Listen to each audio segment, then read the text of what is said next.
And I'm going to try to help my friend Sudakus learn the French, but it's a dual purpose. While I'm teaching him the French, I am teaching myself. So this is one way that you can do it, and I like to do it. I was talking about the fact that White picked the family of opening. White said we were playing a e4 or king's pawn, we used to call it king's pawn opening. If White does this, we're playing a queen's pawn opening. Now, if you don't play either one of those, you could play forced openings. Like I could play the modern, I could play the English, I can play the birds. So I can force an opening. But in this case, we're talking about what do you do against e4? So black now gets to pick the actual opening. And we said black can pick the Sicilian, black can pick the French, black can pick the Caro-Kann. Black could say, you know what? I don't really want to pick the opening. Why don't you pick the opening? I'll just play e5 back, and now you can play the, you can start with a Italian or Roy Lopez type opening. You could do the King's Gambit. You could do the center game. You could do the Vienna game. So, right, you get to pick the opening. But we're not. We're going to say right away, whatever White does next, we don't care. We're going to play the French defense. Same way if we had done the Sicilian or the Caro-Kann. It's a forced opening. So now as black, against e4, I study one opening, the French. And Sudakos and I are going to do that. But White still gets to pick a lot of variations. White can play here, White can play here, White can play here, and say, nope, we're going to play, the King's Indian against the French. That might be a nice way for you to answer the French. You say, you know what? We're still going to play my opening. We're going to still play the King's Indian, even though you're playing a French setup. But the first variation that we'll look at is the advanced variation. So let's say White does classical, says, well, you're giving me the center. I'm going to take the center. Black says, that's fine. I'm going to strike at the center right away. White, again, gets to make decisions. Do I play the knight to c3? Do I play the knight to d2? Do I play the knight to f3? Do I push? Do I take? Right? I mean, what do you want to do? You'll get really bad moves like this sometimes, the bishop move. And those we don't even study. We just say, hey, play it over the board. You're going to chase it with the bishop and you have a free tempo and you can either win the pawn that might be free at the time, or you just keep going on and ignoring it. You can even just put the knight here and say, nope, I'm going to transition into a variation I'm used to. But normally we want this pawn here. Anyway, this variation we're looking at, the first variation we're going to look at is the advanced variation.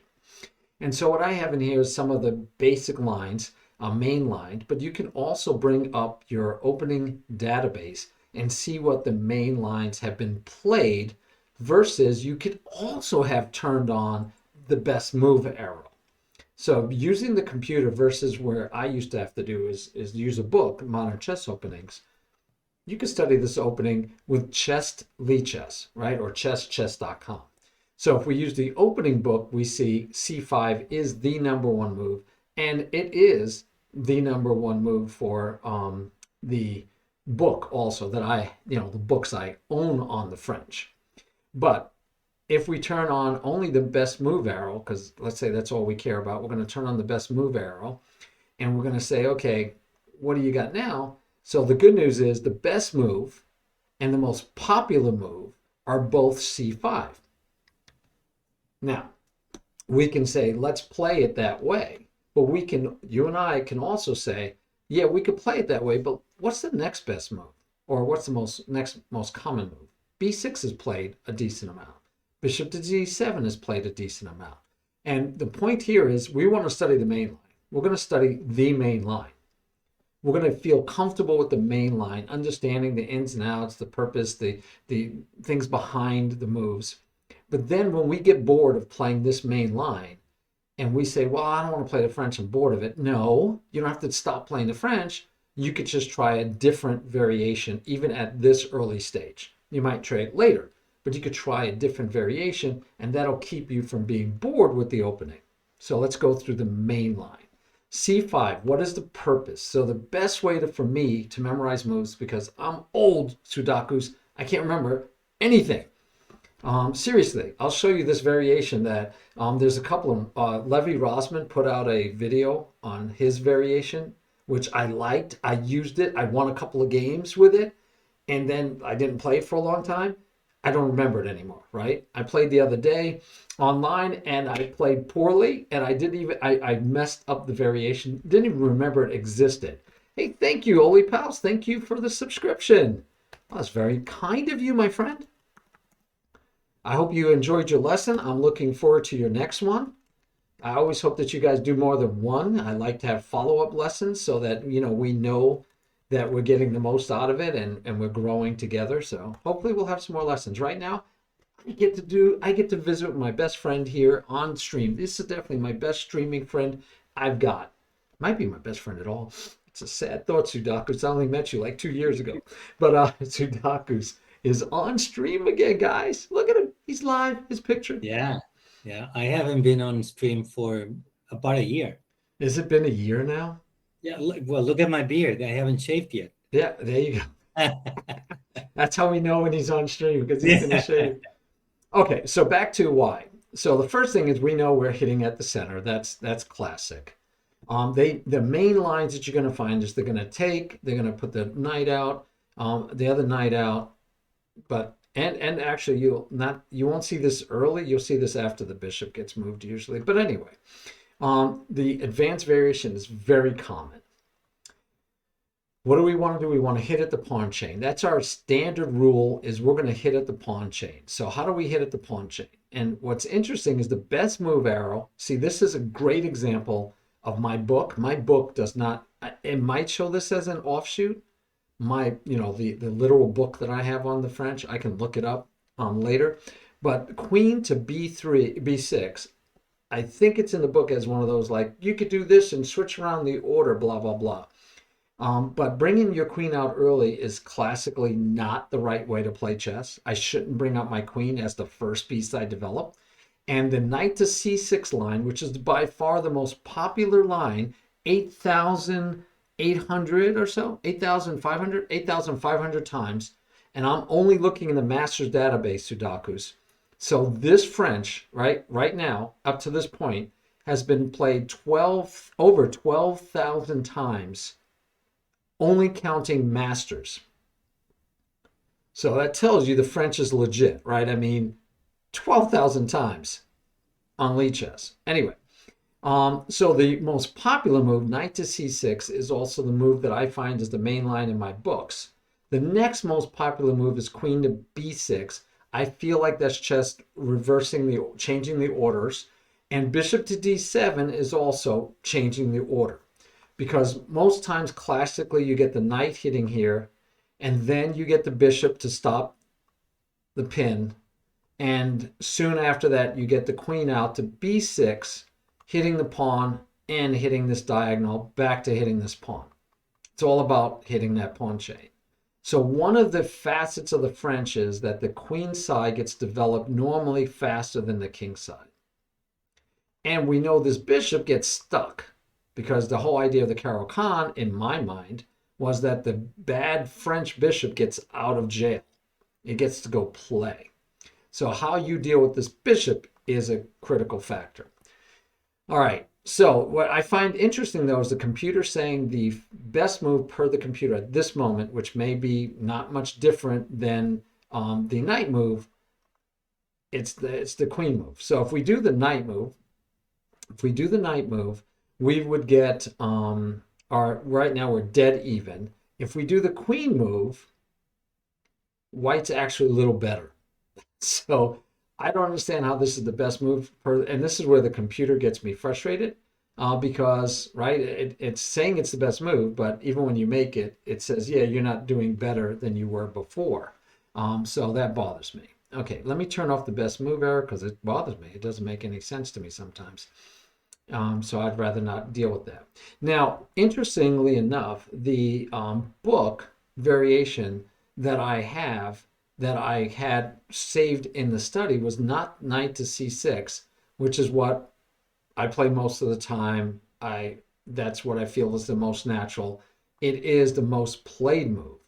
But way down here, only 10 times, masters now, masters, out of 12,000 times, only 10 times do they play what I actually have listed here in the study. So I'm going to have to go back and check because this is supposed to be the advanced variation per book. So I have C takes D4, C takes D4. It does clarify a lot of stuff, right? I mean, we know where our pawn chain is pointing. By the way, that's the other thing you want to know about any opening. And the French says that not only does my queen side get developed faster, but I'm supposed to be attacking the queen side. And my opponent's supposed to be attacking the king side. So a lot of times you don't even castle the king because you're kind of going right into what they're attacking naturally. And a lot of times you stay in the center because of this beautiful pawn chain that it's hard to get to your king. But let's finish going through what I have in the study out of curiosity. So now we get the knight move. So normally if you do the knight move first, right, if you throw the knight move in first, you'll get knight to f3, and you will eventually, this is a trap, which we'll talk about. It's a little trap. They can't play bishop to here. Do you know this trap already, Sudakus? Well, yeah, I think it is knight, it takes e5, Yes. and then it goes back and captures the bishop in d7. Yep, beautiful. And if you take here and he takes here, then we go and take the bishop. Yep, and we win a pawn. And we win a critical pawn. This Right. E pawn is critical to white's chances for success. So we want to get rid of that pawn. And so that's a trap. That's a nice little trap. So you break the pin before it happens, because you will find a ton of people will still think, oh, I got to develop my bishop, and they'll just put it out here to attack the knight and give you free candy. This trap happens in other openings, by the way, right? This happens a lot in different openings. But anyway, so though this is the most common moves right here, which is going to play it out a little bit. And so this is one of those like, wow, can you get away with that bad move? Yeah, you can. The bishop is blocked by two pieces that have to get out of the way before you can like forcibly double up the pawns. Now we take finally, takes. And so you'll see where we're going to go when we go in the main line, what I have in the study. We're probably going to get pretty close to this anyway. Knight to f5, we hit it with a second piece. He's got two pieces already, so he doesn't have to do this. He can also come here, threatening to get in here. So you have all these things happening. 578 times knight to c2 has been played. 5 times castle has been played. At the master level, this has never been played.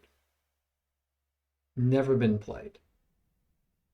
So, at least out of these 580 some odd games. Okay, enough of that. So, I'm saying, at least per the book, one variation is we take early. We take early, just take it. Then we develop our knight. They reply, they're either going to do that or they make a bad move, right? So again, we don't look at every variation. The book doesn't show, you could get a ton of variations in your book, but it's very hard work because you have to go look them all up and understand them and read them, and oh my gosh. So they could go here to protect, but then they block in their bishop. And their bishop that's their good bishop. They have no restrictions on that bishop. So putting the knight here would just be bad, slows down castling, and it blocks your own bishop in. So of course they go knight to f3 is fine, and we get this move in. Now again, I have no problem with bishop to d7 because you're still laying the exact same trap, right? You're still saying, hey, go for it, please. And if they don't do that and they do bishop to e2, and then you do queen to b6, you're going to transpose again into the main line. So here we get queen to bishop b6. Now, I noticed that I left the EVAR bar on, but I don't want the best move arrow. The 0.7 plus, it means you're still equal, right? We're fine. That means we're equal. All right. Number one move is bishop to. Sorry, I'm not doing the number one move. I'm doing what I have in what I got out of my book. Knight to c3 is the number one move by masters. A3 is the next most common move. Bishop to E2 is played 4 times out of these 28 games. Just let me go back 1 second. I want to see what the masters do most of the times. Most of the times, master move. And here's where not the queen to B6. That's not the number one move. Not bishop to D7. That's down 4th choice. Bishop to B4 check is actually higher up than I thought it would be. That's number 3. But the number one move at the master level, which means that I always think if it's the master level move, we have to at least look it over, is this move. Why? You're usually coming here to get a second attacker, join it with the queen. Which is interesting because you figure, they're going to have time to get another piece on it, or they can go here, then, so they're going to, this is slow. It takes you 2 moves to attack it. But that's the number one move for masters. And by the way, the eval bar is dead even almost the whole way. And here is very interesting. You look at it like, why not jump on that, double black's pawns, and saddle him with an isolated queen pawn? And it might be because the bishop has a nice place to go to become a big tall pawn. You get to push this pawn later. He loses his light square bishop, which we know at the higher levels, nobody wants to lose their light square bishop, blah, blah, blah. But right there, it's the number one played move at the master level. Number one move. And bishop to E6, like we said, but we're still hovering equal. It's still equal. Okay, let's go back to our variation. Again, you can lay the trap, or you could just play queen out. I have 2 attacking, but you have 2 defending. So we can't take it yet. We are saying, don't move your bishop. Don't move your bishop to protect it. We grab that pawn. And so he develops the bishop so that he could castle, and he lays a trap, right? This is the trap that we have to know. And I know you know it. Hey, Flavio. Yeah, I know. Look who it is. Yes. Hey, Flavio. Let me give him a shout out. So go ahead and show us the trap, because I know you know it. You can move the pieces too. Well, as is right now, this one's being protected once, and the trap is that black believes that it's being attacked twice. It's not the case, because now we have this, and it's a discover attack on the queen. Yep. With the check. So the best that black can do is this, and then we go capture again. Yes.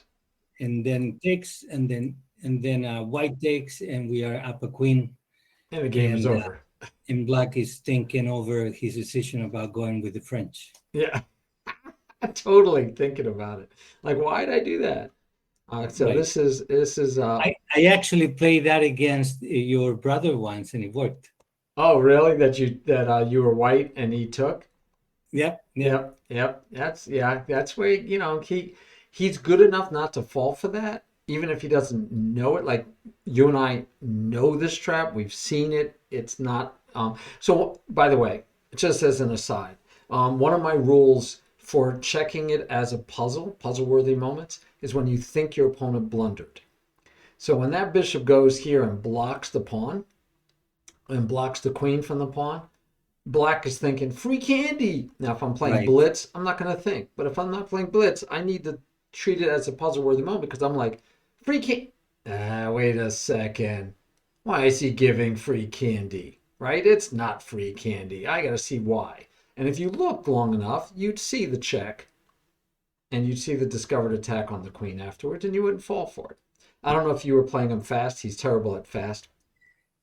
For what I remembered, he was very nervous, and I played really fast, just to give him the impression that I kind of pre-moved and I didn't see what was going on. Yep. Because I moved my bishop immediately, just to give the illusion of not thinking about the position. Right. Yeah. But he's getting better. He is getting better. I know he's well, he hasn't played in a long time. He's just starting to get back into it. He almost beat me the other night, though. on Oh, stream. He nice. almost beat me. Okay, so we get our trap in, but now it's not a trap because we know he's not going to go there. But now Right. we're just flat out threatening to win the pawn because now the trap doesn't work anymore. We take, he takes, we take. There's no check. There's no check because the bishop is blocking. So now we're threatening to win the pawn. So now white has only one protecting. We have two attacking. So white has to do something about it. So normally bishop to c2 is played here. Now, believe it or not, we have the most played move by masters is castle. And you might say, okay, so I have to at least think about this move because, right, if it's played more than any other move at this point by masters, I should know about it. I've looked at this before, and every time I'm playing, I always think, okay, I take, he's going to pin my knight and win my knight. But I know that I have a check. Right. And then Right. so after the check, he has to take back, and he probably won't open up his king, but maybe he will. If he opens up his king, I just have to move away, and I can even take this pawn. And if he doesn't, and he takes with the queen, I could still take the pawn.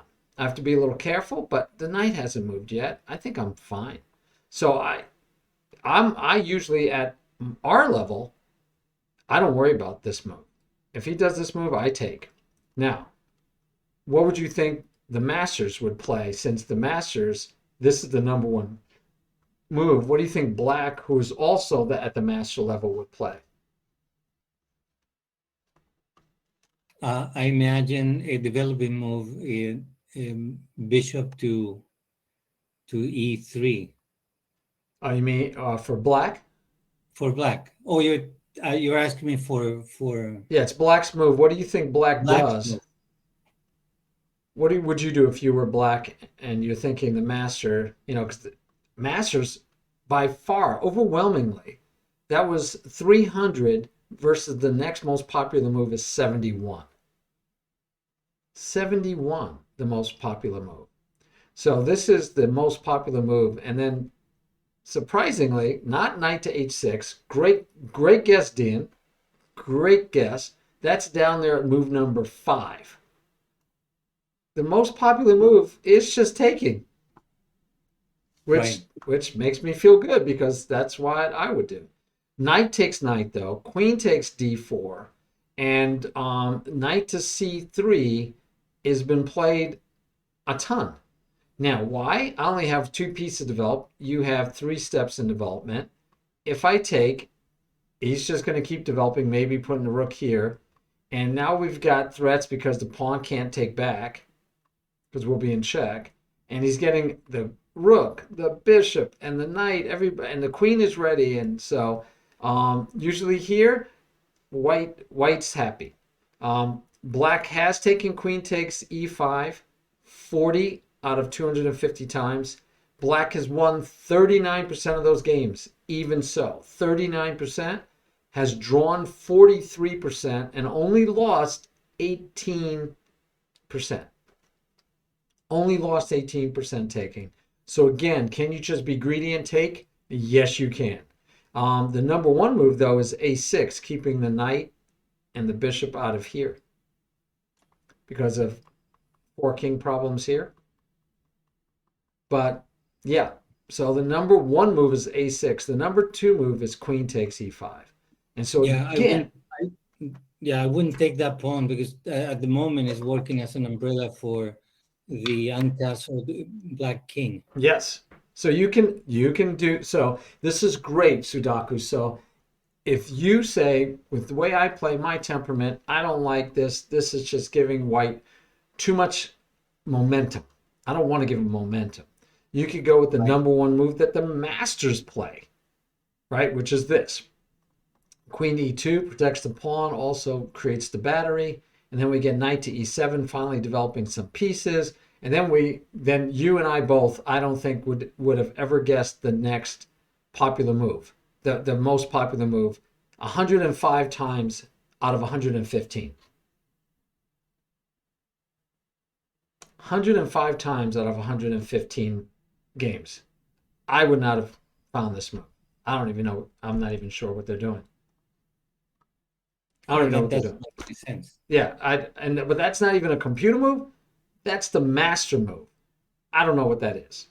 I don't know what the idea is. I'd have to look it up. But bottom line is, if you get to this position, we need to know how to play this position, and that's fine. I think it's fine. But most of the time, most of the time, people don't leave it there in castle, not at our level, and not per my book. The book says the bishop comes back, freeing the queen. And now we have this nice long diagonal. We have that nice long diagonal. If we ever get the queen there, we'll have a battery with the queen in front for checkmates. Right? Yeah, I don't know if that's a waiting move at this zero. It's a little early for a waiting move. Yeah, I don't know. I think it's a waiting. It's a pretty early waiting move. All right. King. Oh, okay, good. Flavio. Look at Flavio. Flavio is being a master level here.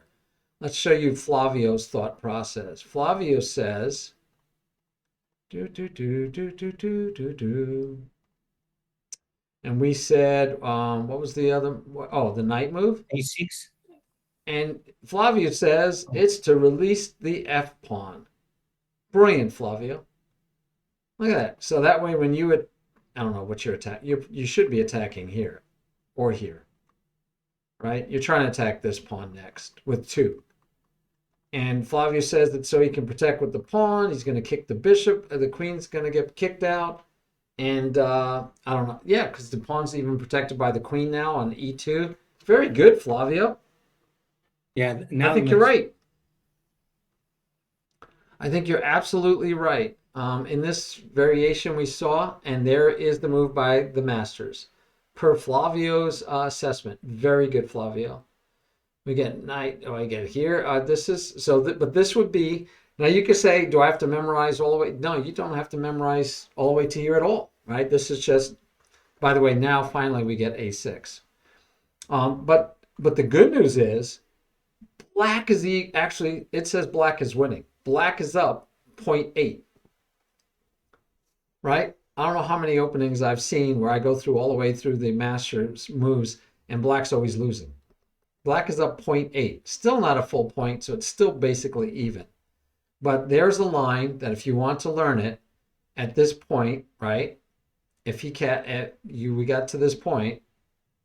If you want to learn that, you can say, okay, I know what to do. But unfortunately, this comes down to a lot of memorization still. All right, let's get back to the main line that we had. Whoa, we were way back here on the main line. Okay, bishop to here.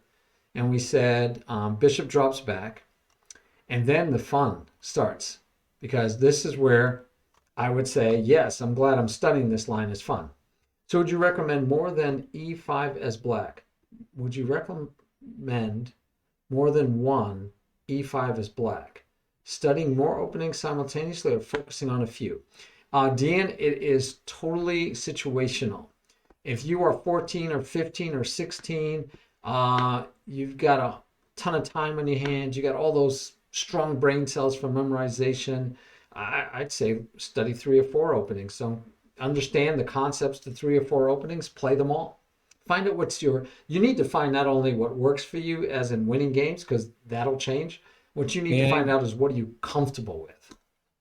Thank you. Let me tell you what I'm doing. So perhaps this is going to help him out also.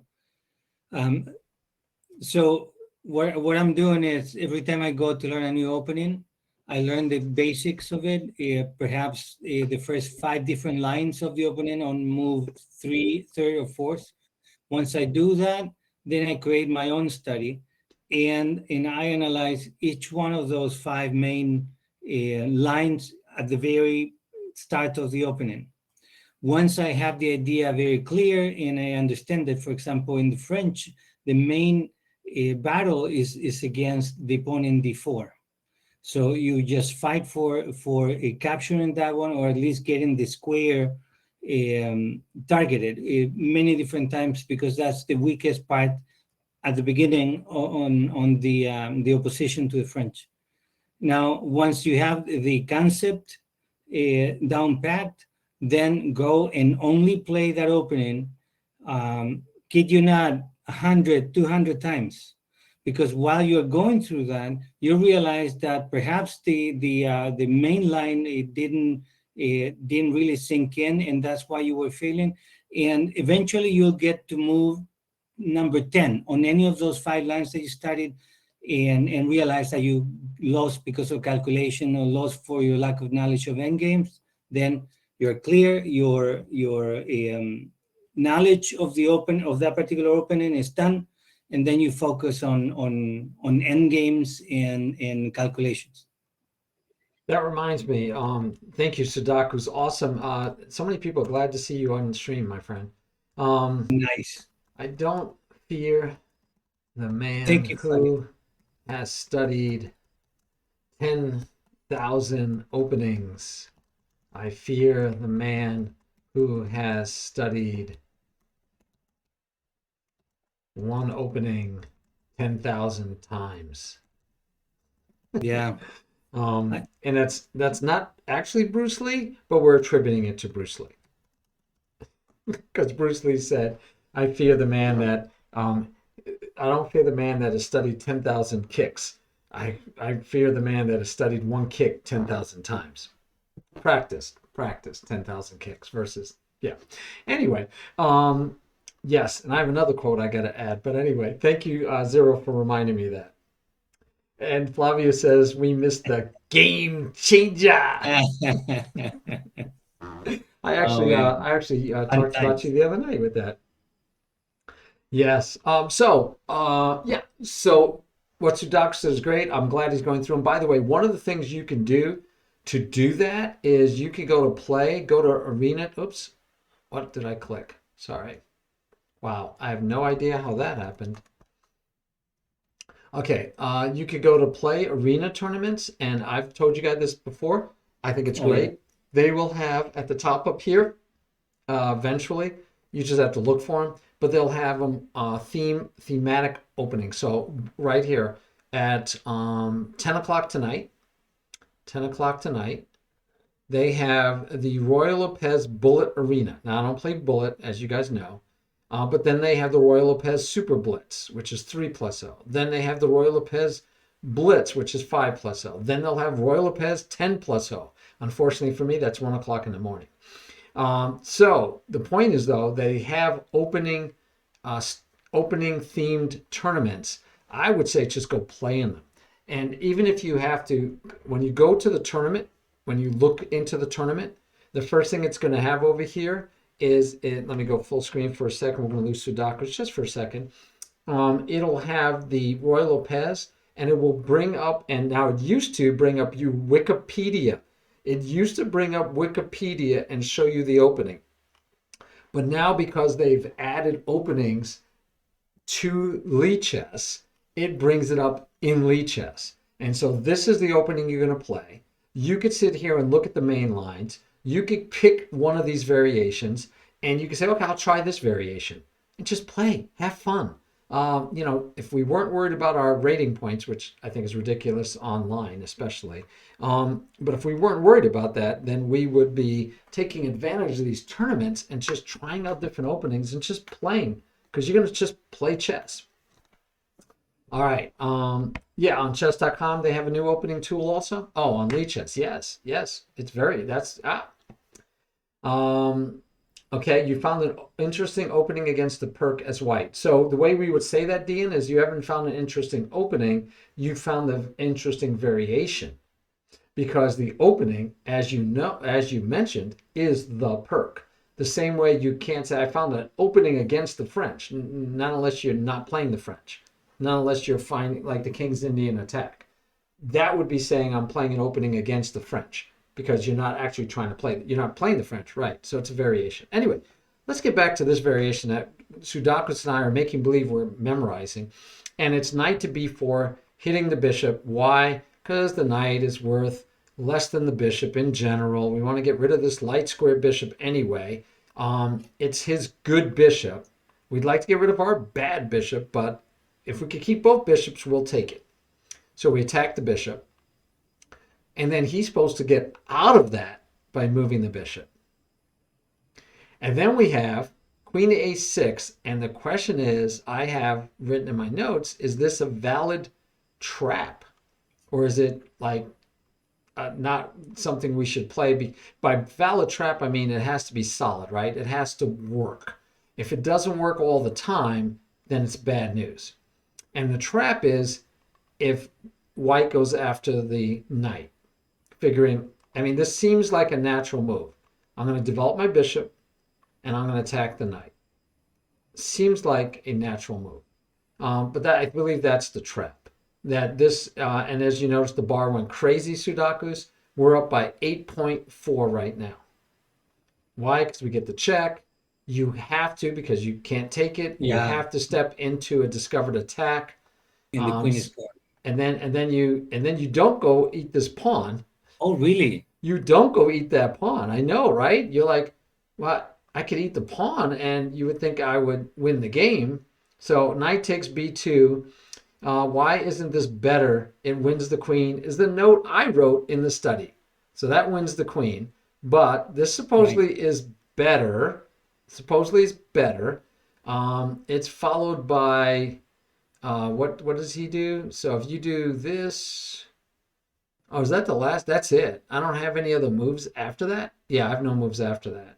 So if you go here, or you can come up, right? That's the only two choices you have. Either way, you get the king in a check with capturing in g2. But how is that better than a queen? Oh, I agree with you. But where do you go? Let's say you go here. Isn't that mate? It is. Yes, gridiron. And if you come up, it's still mate. I would have never seen it. Join the club. So my note was, why isn't this better? Wins the queen. It's not better because we have two move mate.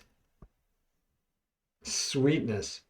Now, should black fall for this trap? This is where I said, is it a valid trap? And what I mean by a valid trap is, I don't mind you playing a trappy move, but if they don't fall for your trap, are you losing? Right? So right now we're up 1.3 at this phase in the game per the computer. We're up 1.3. So then let's say they make this move, they're down 5.4. This is also badly losing to the same knight to d3, because you still can't take it, right? Because the queen's holding it.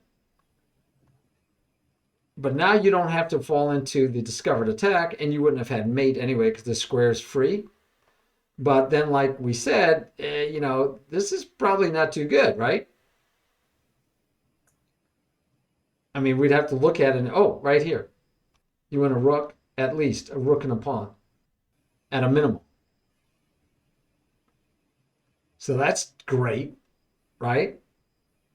And if he moves to here, then I would think, so now this doesn't win the queen, because he can interpose. So I wonder where we go there. Where would you want to go here? This is not what I was thinking. What would you do here, Sudakus? I would not have seen this, at least not quickly. Zero still likes knight to f4, but the only check is the discovered check, and the king can move again. And then what do you do? What's your follow-up then? Zero, what do you do after the king moves? Knight captures bishop in c1. You are a genius. You are a veritable genius. Love you, Sudakus. I missed you so much. So yeah, discovered check. The only way you could block it is with this, or you got to move. Either way, if you block it with this, of course, if you block it with the queen, we just take it off with the knight. So whatever you do, we could probably take this bishop, and now we've gotten a free piece. We got the pawn, or no pawn yet. We got we've got a free piece, right? Because we're going to get two pieces for that knight at a minimum. Nice. So this is back to saying, is this move a valid trap? So far, we looked at this move loses with a mate in 2. This move loses at least a piece, a full piece. So what do we want white to do? It's feeling like it's a valid trap. It's feeling like, what do you do? What do you do as white? By the way, black is up 1.3. So black is winning at this point per the computer. And yes, Dean says right here, queen a6 looks so unnatural. I mean, I don't think I would have thought about this move. The only reason I might have thought about it is, oh, I can keep him from castling for a while. But that's about the only reason I think it would have come to mind. I think I would have said, oh, I got to develop the knight. You know, I got to get the knight. I would probably think I needed to develop the knight. So if we go here, how about if, let's just check. What happens if he just says, I'll put the question to the knight? The bar goes crazy. The bar goes crazy and says, now you're winning 5 point by 5 plus. Right? So you still get, I guess you would still get this. If he comes here, you still get this fork. If he goes here, you still get this fork. So everything is the same, and the only difference is the pawn isn't even protecting the bishop. So, okay, so Flavio says, how about if he plays queen to e2? Well, by the way, the bar tells us we're still winning, but I'm wondering why I can't just attack the queen. I would go still with a check, knight. Same check? Yeah, knight d3 check. Okay, computer doesn't like it as much as just leaving it, but I don't know what white should do in this case. I'm going to, let's guess, not walk into this. You could go here or here. Probably not, maybe not there just because of tempo, right? Giving you more tempos, maybe. And if he moves here,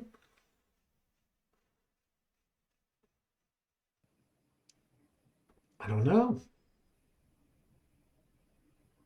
If he moves there, then you have bishop b5. Well, so let's say he goes king to d1. Hey, Yeah. chess lover. Hello. So we have what now? What do you like here?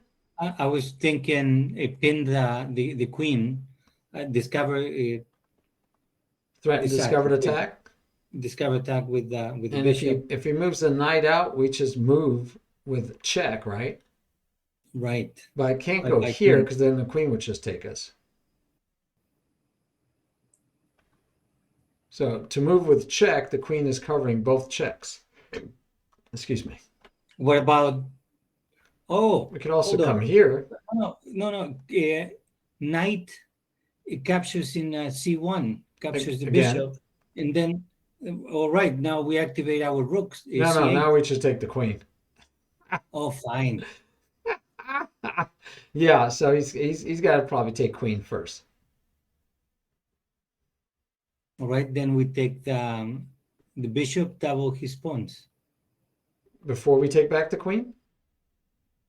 Oh, that doesn't do it with the check. Never mind. Yeah, I guess the queen is. And now we're like back to even. So definitely not what the computer's liking, because the computer liked your moves. I mean, you were up 1.6, 1.5. Let's see. I said I didn't have the best move arrow on, but now we're actually trying to figure out what. Let's see first of all what the computer says, because the computer says we're winning 1.3, so we are winning.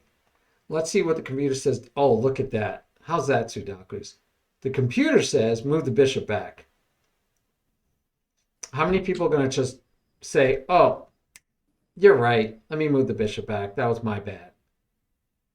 I don't anticipate seeing that too often, though. He's protecting d3. Yeah. It totally makes sense, but do we anticipate seeing it a lot? I don't know. Do you activate the rook after that? Yeah, that's a great question. Well, you remember the computer always likes bishops over knights, so it says take the bishop because he's offering it to you. Yep. He says take it right away. Have another place to go. Yeah, and I think if you put the rook here, he's just going to develop his knight, and you're helping him develop. Okay. So rook to c8 gridiron, I think, is fine, except that I think the problem is that seriously, you just help him. We're helping him develop. So you take, he takes, and then we get the rook on the open file. Comes out, we pin. He breaks the pin. This is all easy to find in my mind. And by the way, he still can't castle through all this. So if you told me that I'm playing the advanced variation and I'm going to have this position with black, I'm feeling pretty good. White's pain in the butt bishop is gone. He can't castle at the moment. I can castle it when I'm ready. My rook is aiming at his queen with alignment. I've got this action going. Yeah, I'm thinking I would say, yeah, sign me up for this position to start. If we started from this position, I'd say sign me up for that position. And we're up a full point, 1.1. We're up a full pawn. And what the joy of that is, we're equal in material. But the computer gives us up a whole point for the position. So yeah, I'd say this is fine. So back to the question, is this a valid trap? I'd say, yeah, I'd say it's a playable trap. And I'd say that a lot of people, I'm going to bet most people, unless they study like we would be studying, they're going to have it hard to find that move, because we would have actually played all this not by memory as much as by well, partly by memory, right? Because if you look at this formation, this isn't hard to get to. We talked about, That's very natural. yeah, you could get to this position in any of the orders, right? The bishop could go first, the queen could go first, the knight could go first. We could still get to this position. And the only question is, did he put his bishop here? And does he move his bishop there afterwards? And so if he follows book, we chase the bishop. And if he doesn't want to give up the bishop, then we have this great move. But if he doesn't, and he says, no, I don't care. I'm going to, go ahead, take my bishop. I'm going to castle. And we take, and he takes, and we take over the open file, we should still be happy. Right? I mean, if he were to castle and we take and he takes, and he said the computer doesn't want to do that yet. The computer just wants to try to pile up still. And so we start piling up. The queen has to protect. And here the computer says, let's trade off queens, even though you're going to double my pawns, because I'll have two open files. Weird, huh? Semi-open file and an open file is going to make this worth it to allow him to double up your pawns. Wow. Wow. And my bishop is ready to go. My bishop is ready to go. I'll have a rook over here. I'll be able to put a rook here. I could just step up. I don't have to castle. Wow. I would not have, again, this is not a human move, I feel like. I don't think I would have played that move.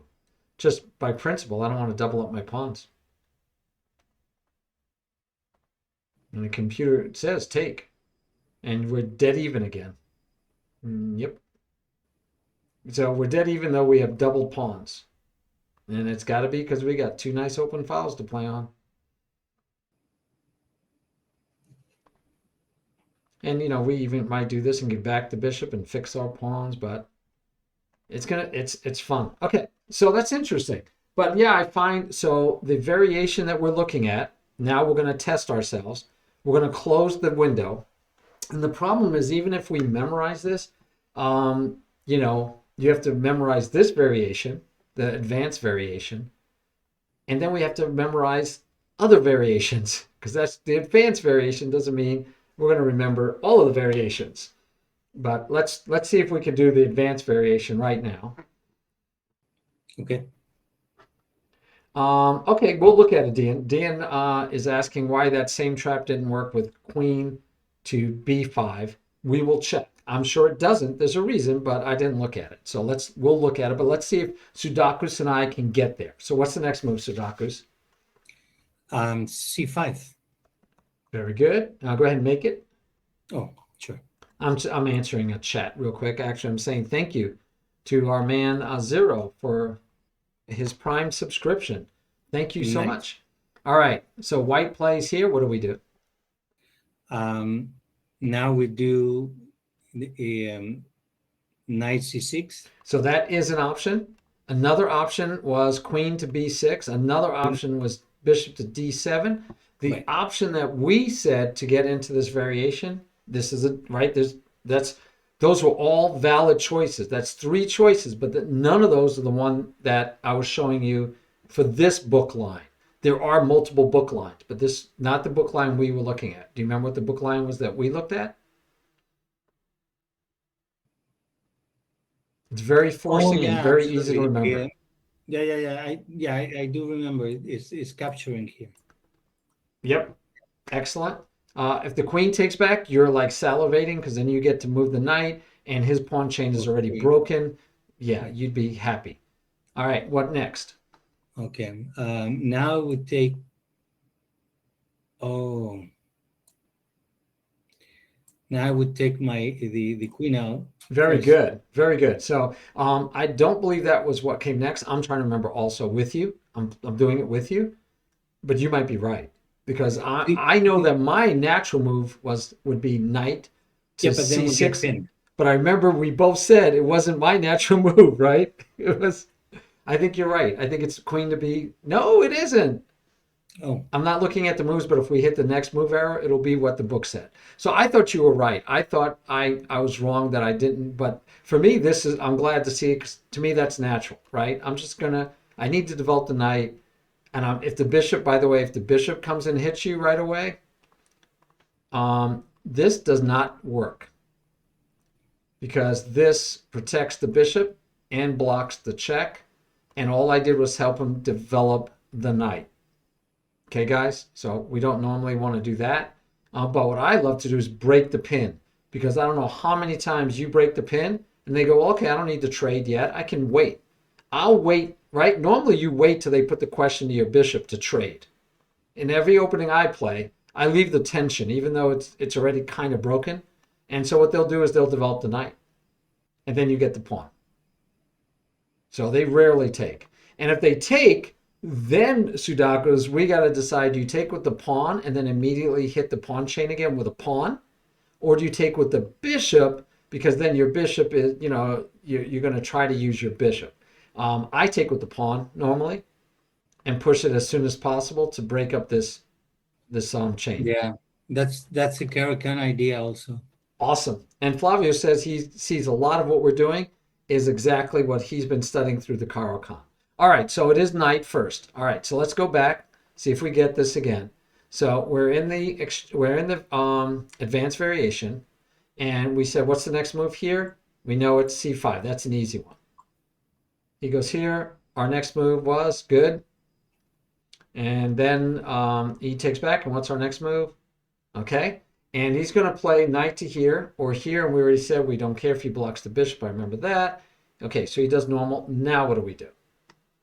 Queen out. Yes. And what I find that I do a lot is I do this in games, especially blitz games and stuff when I'm not really caring. Oh, I just set the give trap. him a chance. Yeah, I set the trap. But Right. better, more dynamic is now you got to be careful where you put your bishop because I might win the pawn. Now we know it doesn't work, but okay. So I agree. This is next. He plays bishop to d3, which is the prescribed best move supposedly most people play, and he's going to go back to here or here, but he's baiting us now, right? I didn't bait him, but now he's baiting us. He says, "Can you go ahead and take it? I dare you." And as you and I said, and as we looked at a variation, we can take, he takes, and we take. Oh, we can't take. I'm sorry, I'm sorry. What am I talking about? Yeah, we can't take. All right. So, do you remember what comes next?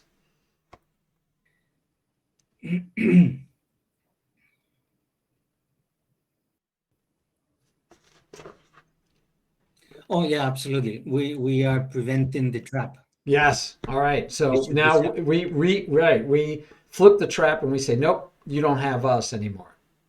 Right. And now we're off. We got to get rid of those arrows I drew. Okay, what's next? Well, knight b4. Yeah, hard not to find that one when we made that mistake. All right, he goes here, and I still got too many arrows. And so now the question, I think we remember, right? So now the question is what Dion was asking is, why isn't this as good? I think Dion asked it. Yeah. He says, why is this not as good? And Dan, I've got to believe this is not as good because we're blocking this bishop. And also, it doesn't stop that pawn from capturing. Yeah, but I think if you did this, he's rightly saying that once you still get this move. This feels the same. And the computer bar is crazy for us. So it's not the pawn move that says this is not better than this. Because I've got to look at it, Dan, and say, what's the difference between this and this? The main difference is I'm blocking in my bishop. So I can never get that bishop here for maybe some action. Oh, well, So the now can't difference I, is what if I do this now, oh, Dan? that's the difference is that now white has a knight c3 with tempo. Ah, Sudokus. Sometimes what seems so obvious, I miss, right? Yeah. So So it that's isn't that what we that's what- potentially block our own bishop, it's that we allow tempo attack on the queen. And so then if you get in this check, now your queen is still hanging. So you can actually go here because the discovered attack is you're going to drop your queen. Now, I don't know if this is good though. That might still not work because you still get this discovered attack, check. And if you take, you get to take back with check. Or you could take the queen first. And now I could take here. Oh, the bar goes way white's killing now. I did something wrong. Oh, yeah, that's just bad. Okay, so black has to take. Black has to take. But it's a check. And so is there any way out of losing your queen? I don't see anything off the top of my head. I don't know what the best move would be. So let's say we go here for argument's sake. Yeah, black is still winning here. And black is still winning here. I feel like black is going to be winning wherever we go. So it looks like black still is winning. So either we did not find the best moves, but actually here, if we look right here, it says it's dead equal. And then with what we came up with here, it's still dead equal. So the question is, are we missing something else? Because right now it's saying this should be dead equal. What happens if we don't step into that? It stays dead evil. There you go. That stays dead even. And I think it's logical because if you go here and I take, white's killing. Why? Because you got to take. If you don't take back the queen, you're down the queen. And so if you don't take back the queen, and if you take back the queen, we get the fork here. So you're losing. Interesting. All right, so the main reason I believe is correct, Sudoku says you can't go straight up because the knight gets to attack you with tempo. Tempo is critical. Yeah, I'm learning too. Sudoku's found that move. So this is beautiful. And we said this is the correct move for white. But now Sudoku's, I think the test is going to be easy to pass because we said, what happens if they do this? Oh, then we have knight d3 check. Yes. And we have mate in 2, I believe we said, right? Right. Yeah, it's like wherever they go, it's mate in 2. So that's beautiful. We would salivate when that happened. Oh, that's beautiful. Yeah, that is. That is. What was the other one? Oh, we said knight to here, right? Didn't we say that as a possibility? Yes, sir. And then we have the same move. All right, and then depending. Let's go over where he should go. What happens if he goes here? Then we capture the bishop. From here we capture the bishop, or do we capture this one? I don't remember. I know we captured the bishop in one of the lines, but I was thinking. No, right. I think we go for the rook. Yeah, I think so too. I think we capture the bishop if he goes this way or here. Right. Then we capture the bishop because we're stopping the queen from hitting that square. And what did he have to do at this point? I don't remember. We didn't go any further because, yeah, he's kind of messed up. That's a free piece. That's what we said. It's a free piece because this king has to move. Yeah, he has no choice. So, yeah, beautiful. Beautiful. Okay, so we like that. And the only move that we found so far that helps white is to actually play here.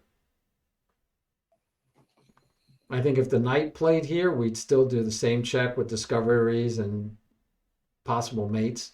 And if, yeah, so this is like the move, which we don't anticipate too many people will find. But if they do, Sudakus, what do we do in reply to that? We capture the bishop. Yes, sir. He's going to have to take back, and then what do we do?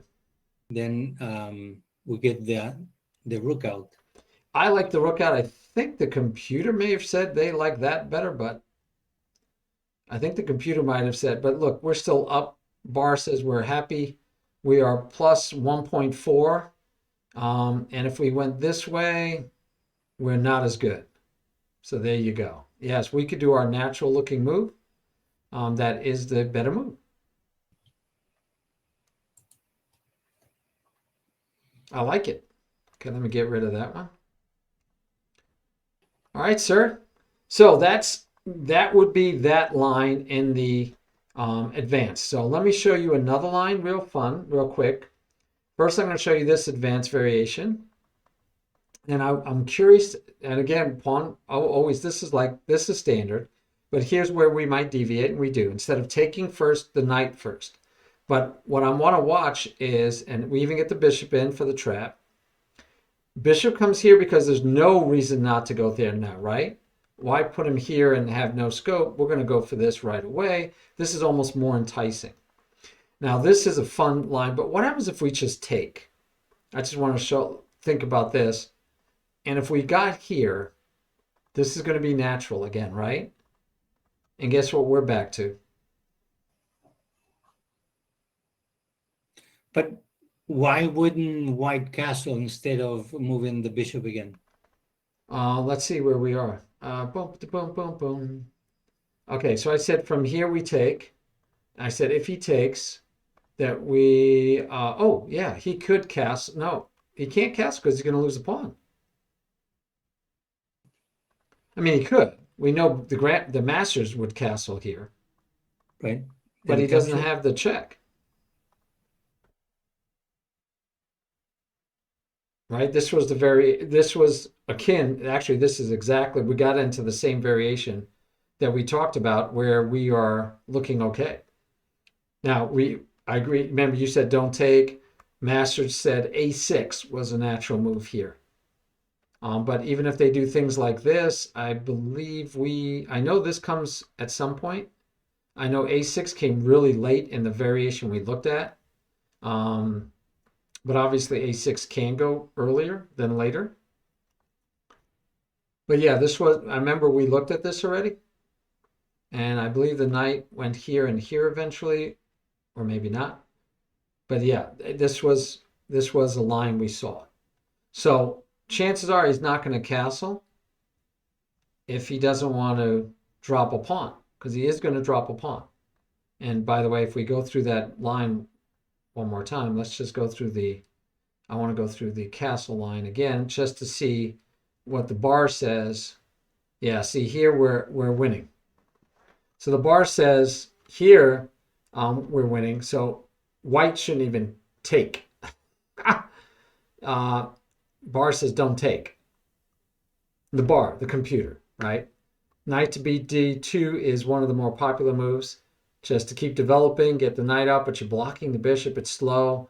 And your bishop and your knight could just either trade or go back home. But anyway, yeah. So I think we would see, you and I, Sudakus, can't go here, here, here, can't go here, here, here. He probably does. I mean, he could go back to there. He could go back to there. But I think you very well will see this quite often. And if we do, we get to transpose.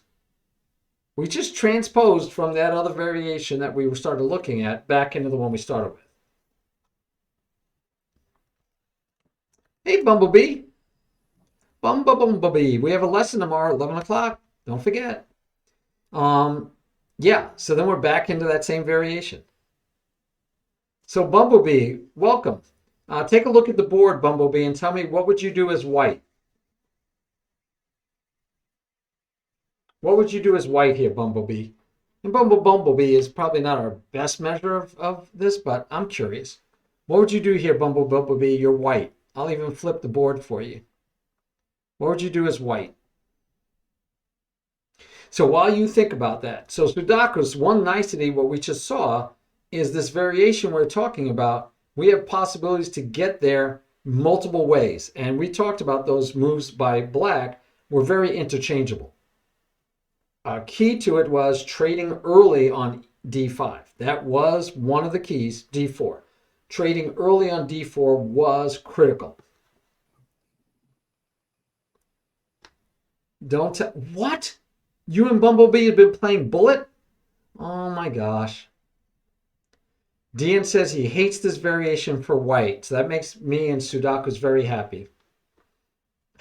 Because if you're playing black, you want white to hate the variation you're in. Whatever that variation is, we want you to hate it. We want you to hate it. All right, so Bumblebee, you got to come up with a move because we're going to move on to finishing study. We are studying. We are learning and opening together. Sudakus, look at her. Look at her, Sudakus. She's like master level. She is master level, Sudakus. Yeah, but and see, this is why it won't work a lot on very beginners, because very beginners say, oh, what do I care? That was a trade. That's an equal trade, right? I don't care. That was a bishop for a knight. That's equal. So she won't even see a problem with that. Right. But Yeah. I think, they could easily get into trouble. Can't go to these white squares because then you win the exchange. Has to go to the dark square and block in their own bishop. So that can't be comfortable. And then I think you can start developing your pieces any way you really want, because the queen is kind of like out of position. I like it. Anyway, all right, let's get back to the line, though, that we were studying.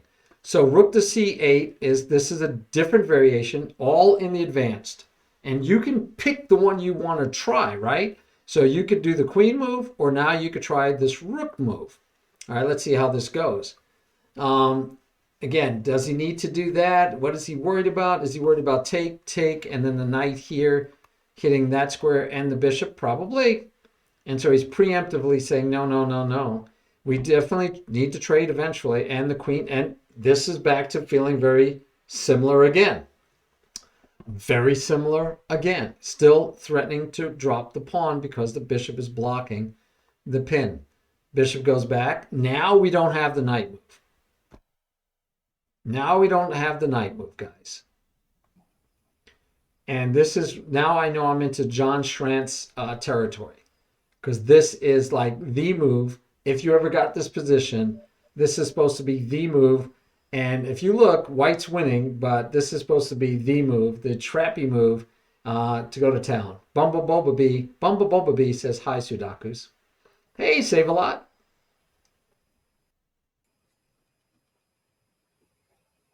In that last variation, couldn't you have played knight to c3? Yes. When you got attacked with the rook, yes, you could stay in alignment. Yes, that's true. Yep. Yep, you could have. Yeah, so what is this? Yeah, it's like Dean asks, what's going on? I'm translating, Dean. What's going on? And so I got to show you Schrantz's variation. You take and look what happened to the bar, guys.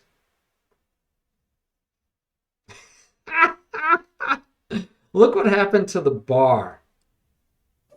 Now, you could also take with the bishop, right? Let's see what happens when you take with the bishop. The bar still is not in your favor, but it's not as bad, but it's still not in your favor. So taking the pawn is bad. And if you don't take the pawn, he's threatening to push and dislodge your knight. So you have to do things like this. Now, when I learned it from Jonathan Schrantz on his video, I put it in here because I was so fascinated with it. So if you notice, this is the same variation. But is that different? No. So here he castles, right? This is Jonathan Schrantz again. But here he castles early. And we still attack the bishop. Why? Because the bishop's worth more than the knight. And we take it. Oh, by the way, this was the mistake here. He says the bishop should just come back. That's what Schrantz says. If the bishop came back this way, he'd be fine. But because he goes this way, he gets into trouble. That's the beautiful move there, attacking the bishop. And yeah, you're supposed to be better. And again, the bar is agreeing with France. But this one is this is the variation where they don't castle and they allow the rest of the shenanigans to happen. So boom, you take here, and life gets really bad. So this is the alignment, by the way, that I believe Save-A-Lot was saying. Couldn't you just block the knight, right? This is kind of similar. Can't you just block the rook? And I don't remember if this is possible in the variation that we just looked at, that Save-A-Lot was asking, could you do this? Could you just block with the knight? But maybe, this rook was there at the time, but even if that knight was there, the queen would have held the pawn. So yeah. All right, good night, Dean. Oh, enjoy. Have a safe trip. And so that's the last move in this variation. I find that very fascinating. So Very nice. if we go back to because I'm just curious now, where Dean said, what happens if you do the variation? Where was it that we said that if he doesn't do that, and we said the queen would take back, right? Said, oh, what happens if he just castles, right? I think that's what it was. So if we go here and he castles and we take and he takes, okay, the pawn is not lost yet. Yeah, that's the problem. Pawn's still there. Fair enough. Pawn's still there. Okay, so yeah, you could do that. You could do that. Yep. So we still have we haven't gotten rid of the pawn, unfortunately. Yeah, he has a pawn on d4. Yep.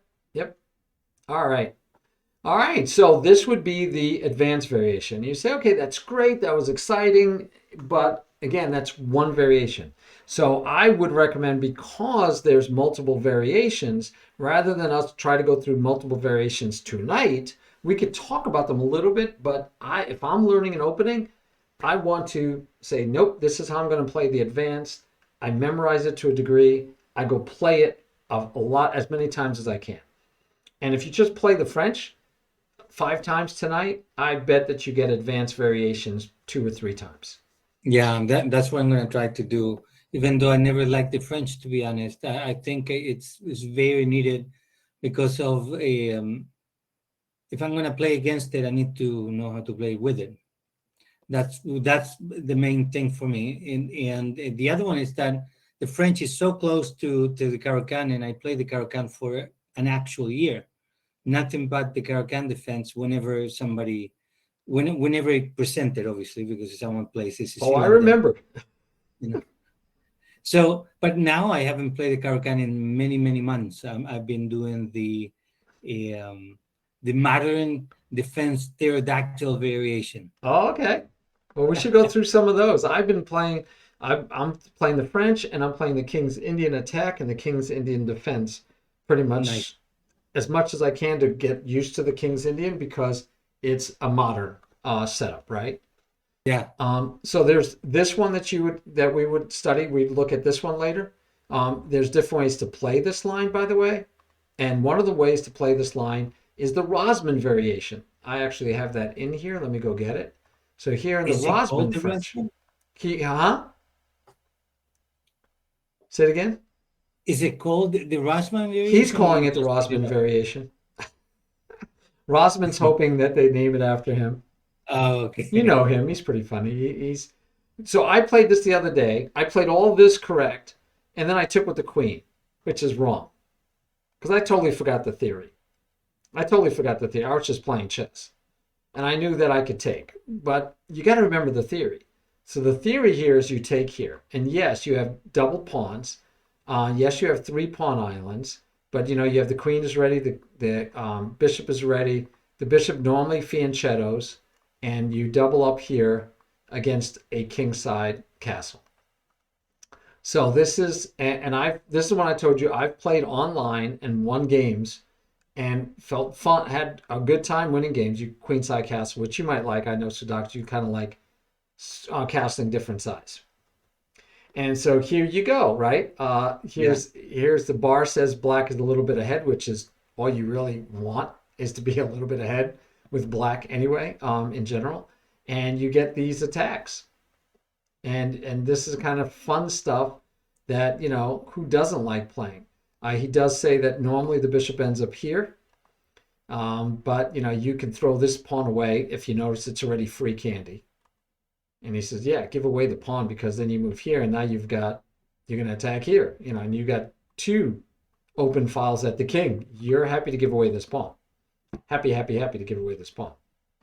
So anyway, this is actually from a game he played versus the opening theory for this, but it's the game, but I've already shown you most of it. And then this kind of stuff happened and he had beautiful, so this is the game he played versus the theory.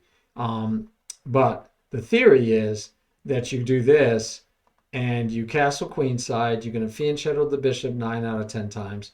And you play along these open files against the king. And if he castles queenside, then the open files still don't hurt you, because then it's hard for him to do this kind of even getting this attack, because his king would be over here exposed, and you still have a kingside attack.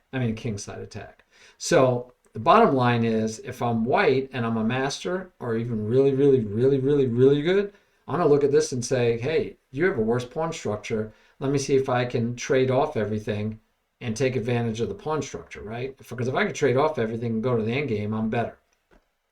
But you do have a semi-open file, so you get piece activity in the middle game. This is a middle game tactical type of attitude. Let me win the game through tactics in the middle game, versus definitely not looking good for winning the end game with pawn structure. I would need to take back at some point, or hopefully take again towards the middle. But yeah, right. I'm not better pawn structure wise. That's for sure.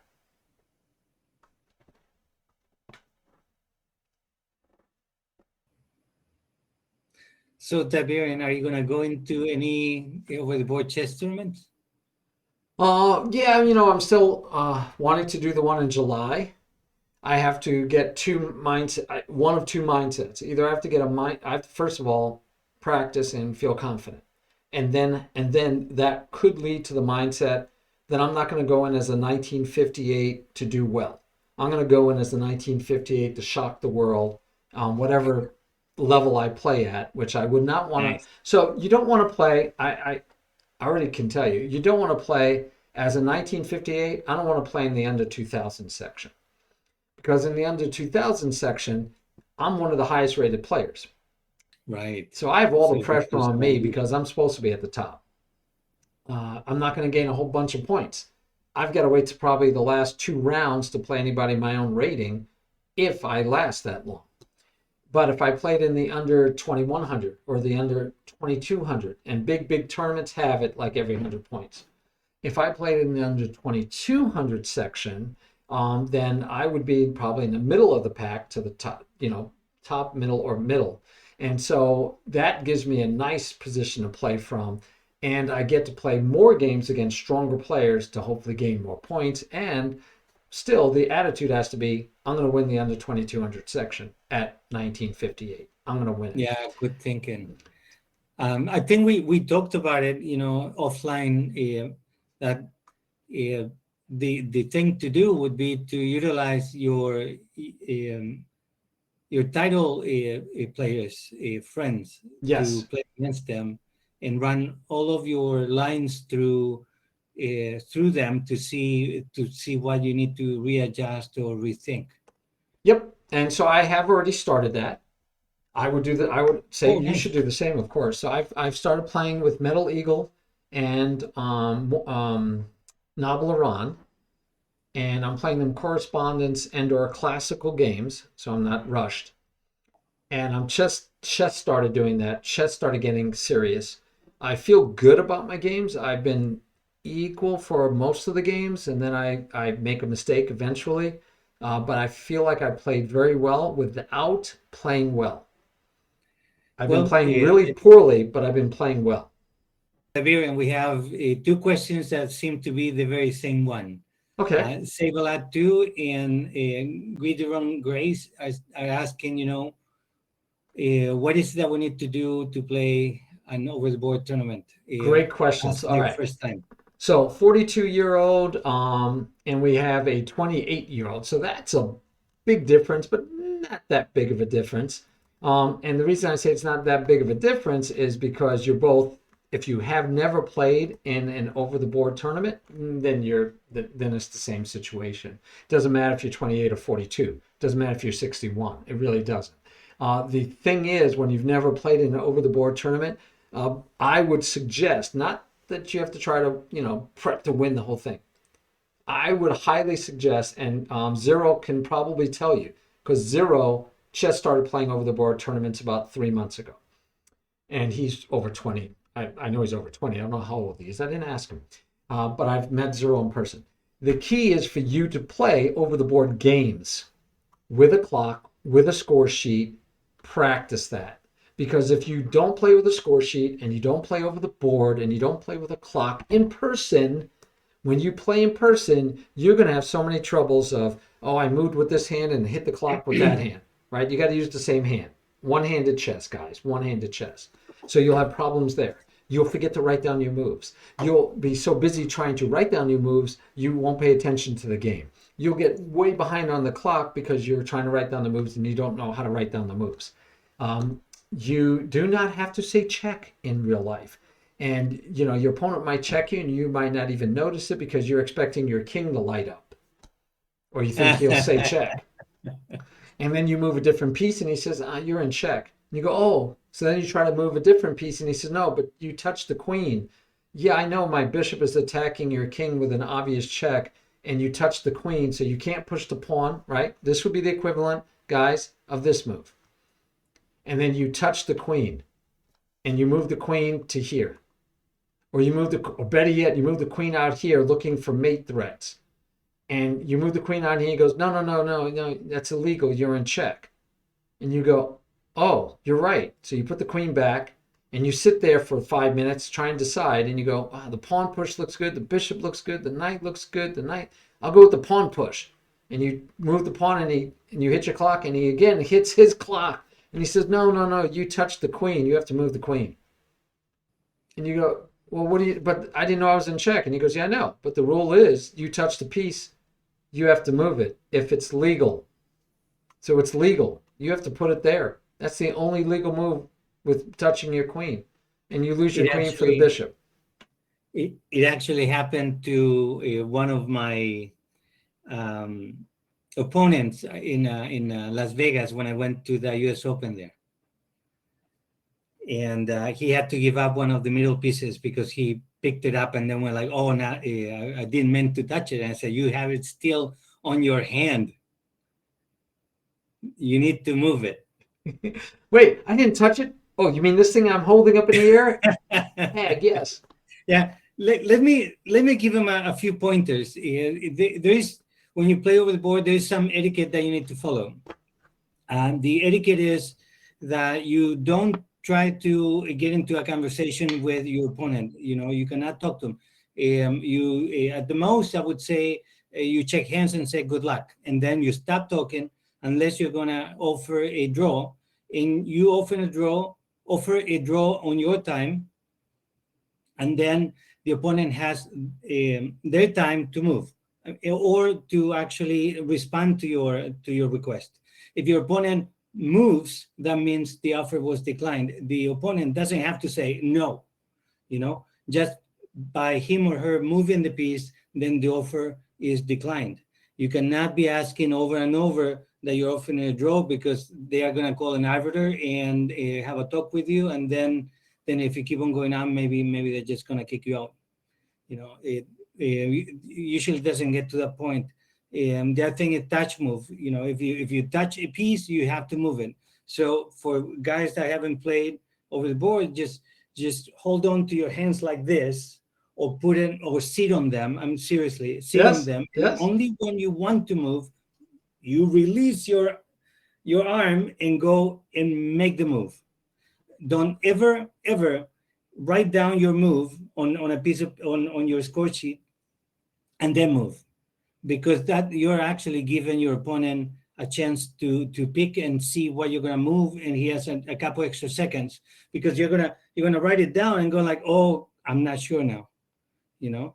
So also, whenever you get stuck on a critical situation, there are some moves at the opening where you go and you know the first 10 moves of the one line that you're trying. So you go ahead and go through them, but eventually your opponent is going to be out of book or is going to make a mistake, and it's then when you need to stop and go like, okay, I've never seen this before. This may be a mistake from my opponent, and it's then when you start thinking and not make a rash decision, because it could be, as you've seen with the French, it could be a trap, or it could be an actual mistake that it could take advantage of. But that you need to stop and think. You need to use up your time. Usually, for in tournaments, you have, well, there are different sections, but if you go in Blitz, for example, I think the one that I played was 30 plus 10. So you have 30 minutes per side, 10 minutes, 10 seconds per move. So that it can last about an hour and a half. Usually it doesn't last that long, but sometimes you get to that point. So in other words, you have to have a lot of stamina, because if you're not capable of playing one game that lasts an hour and a half, then you're not going to be capable of playing two of those games or three of those games in one day. Let me add to Sudokus. Totally great stuff, Sudokus. I think they're asking slightly different, but I think that was immensely important what you're telling them. I've given Zero some examples on some tips, and I've given other on here. I've given you guys tips. Like one of the tips that I know Zero uses is when you get to a really complicated position and you've been sitting there looking at it for like 5 minutes and you still can't figure it out, stop looking at it. Close your eyes, get up, walk away, look over someplace else. Just stop looking at it. Don't even think about the position. Breathe deep. Give yourself 10 seconds. Just relax. Then open your eyes and look at the board fresh, as if it's a puzzle and you just sat down and you go, oh, what's this position? Let me see what's going on. And you will be surprised how many times you go, oh, I was going to make this move, and I just realized I'm going to drop a piece if I do that, because you were so focused on one part of the board, you missed the rest of the board. And that happens to us a lot. Zero says that he's seen people writing down moves and then moving. I actually teach my students to do that, and there's a nuance to it. So if you write down your move, and I'll slightly disagree with Sudoku's that if I write down my move, and if you are paying enough attention that you can watch me write down my move before I make it, and then I make my move and you gain a second or two because you're like, oh, he's making that move. Oh, he did make that move. And you could think, more power to you, more power to you. What's more scary, though, is that rules, the arbiter can come by, the director, and tell you that you can't write down your move first, because it could be seen as you taking notes. In other words, you write it down, and let's say you wrote down your move, your expected move that he would make, your next move, his next move, and your next move. And then you make that first move. And if he makes the move you wrote down, then you can look at your sheet and go, yeah, that's what I had analyzed. And you make that next move. So that's cheating. You can't make notes. You cannot make notes while you're playing. So that would be flat out, you can't do that. But what I teach my students to do is close to it. And I would, of course, allow anybody to do it because I teach my students to do it. But you'd have to check with each arbiter. I do this when I play.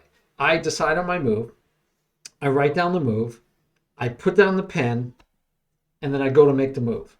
And why do I do that? I try to get my students to slow down, because like Sudoku said, you could be playing 30 plus 10, but most games will be done in a half an hour. Why? Because either you or your opponent will think you're still playing online and you're playing Blitz, and you'll use maybe 10 minutes off your clock for the whole game. Even though you had 30 plus 10, you'll use 10 minutes if you're lucky. You'll just play way too fast.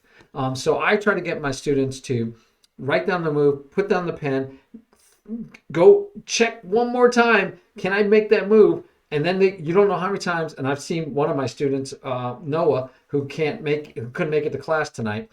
I've seen him write down the move, put down his pen, go to think about, he's like, oh, I'm going to make that, and he go back and he erases the move. And so that's where I say it's not note taking, because it's not like he doesn't leave it and try to put down more than one move. All you do is write down pre-move, and then he's giving one final check. Now, you could just do that in your head, right? You could say, okay, my move is going to be here. My move is, let's just do this variation. All right, my move is queen takes knight. All right, I don't have to write it down. I can say, okay, I'm going to do queen takes knight. Let me close my eyes for a second, open my eyes again and say, queen takes knight still? No, that's wrong. Because if I do queen takes knight, then he develops quickly and chases my queen. I don't want my queen out early. That's right. Knight, it's pawn takes. Let me double think that. Okay, yeah, I'm going to do pawn takes. So anyway, so I do have them write down the moves so that they can just double check. So I don't consider that note taking at all. I consider that they wrote them the move, they're ready to make the move, but then they take another look and just double check. That to me is not note taking. But anyway, you could be told you can't do that. But for you guys, I think one of the questions, Sudak, is you've never played in a tournament. You need to play over the board games with a clock, and you have to write down the score in the game. You want to do that so you're not embarrassed in the tournament, losing to an 8-year-old who normally drops their queen, but you're like so flabbergasted by having to write down the moves and hit the clock, and you don't want to be embarrassed that way. But both of you are over an hour away from the local tournament. I have a solution for you. If your club is an hour or more away from you, and that's a bit of driving nowadays, right? Nobody wants to drive that far. Start a club. Go to your local library and tell them you'd like to start a chess club. Libraries are great. They want activities. Do it in the children's department. Say, I want to start a chess club mostly for kids. Adults can play too, but it'll be mostly for kids. Create a chess club in your town. You might only have 5 or 6 people show up, but that's 5 or 6 people you could play. You can become a tournament director by just applying to be a club director. You don't have to know anything. You're supposed to buy the rule book, and that's it. Buy the rule book, run a tournament. Run a tournament. No matter how badly you do, first of all, if you run a tournament, chances are somebody will show up that knows how to run a tournament, and they'll help you. But start a club of your own. Just start a club of your own. You can run your tournaments as unrated if you want to get them in the door, because if they're going to be rated tournaments, everybody has to have joined the United States and U.S. If you're not in the U.S., then wherever you're at, I guess. You have to join the federation, and so that costs money. You get the magazine, you get to say, I'm in the federation, I'm real stuff, but some people don't want to do that. So run some unrated tournaments. It doesn't matter. You need the practice of playing in tournaments and playing real over-the-board chess. Start a club. Well, thank you, Save-A-Lot says that's actually a really good idea. Yeah, start a club. And you have schools. You could do it at schools, colleges, and libraries. Libraries, I think, are the best. Most people make the mistake of going to coffee or cafes or coffee houses or restaurants, places like that. And they usually say, yeah, come in during this time, during this day when we're like never have any business. And they're thinking, hey, we'll have 5 or 6, 10 people that'll buy food and drink. And then they find out chess players are mostly cheap and they won't buy anything. And then they kick you out after about 6 months because you just take up table space. And then you get known to be moving from place to place all the time. So you want to find a place that you don't have to move. So find a church, find a library, find a game store sometimes. But I find the best is a library, because libraries want programs for adults and kids, and you'd be offering a program. And so, yep, and you can run unrated tournaments. We had people donate clocks, tablecloths, paper boards, which I don't even know if you can get anymore. We had a stack of paper boards. We still use them because they were like 5 cents a piece. You can get all this from the United States Chess Federation. If you're starting a club, they will help you. You get discounted items, and you could buy all the clock. And most people will bring their own, but I always liked having tournament legal size everything, and you can make this work. If you want to do it and you need any advice about buying equipment or all the rest, arguments for having it, all that kind of stuff, just let me know. Happy to help you wherever you are. But that would be my number one suggestion. We can't have too many chess clubs. I'm starting one when I retire. I started one everywhere I've been, Sudakus. I was in the military 20 years. Every base I went to, if they didn't have a chess club nearby, I started one. Are you saying that there are chess clubs in Iraq with your name in it? No. Oh.